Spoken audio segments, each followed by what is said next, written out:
Hello everyone! Do you want to learn about measures of central tendency? Come on, let's start! Good morning everyone!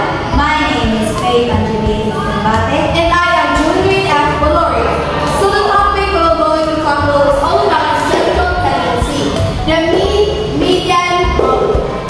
The first topic we'll tackle is all about mean. For example,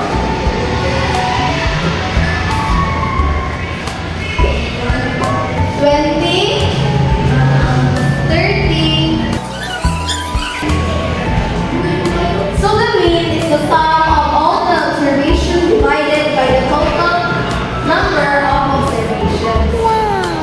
So, ganyan na po siya guys.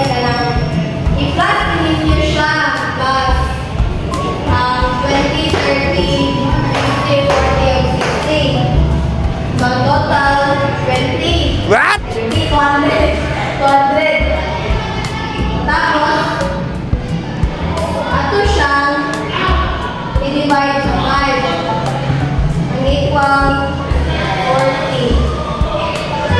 The mean of this example is 40.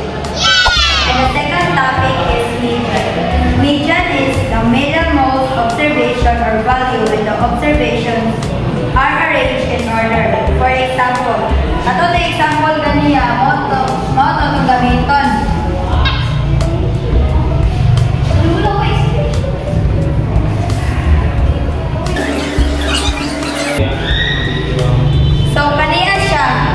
I-plaster ni nato siya sa gamay padulong sa dako.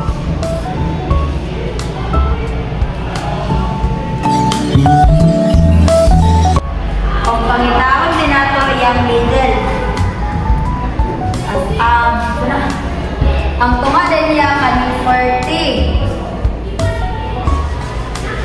Kung ang answer dayon kay 40.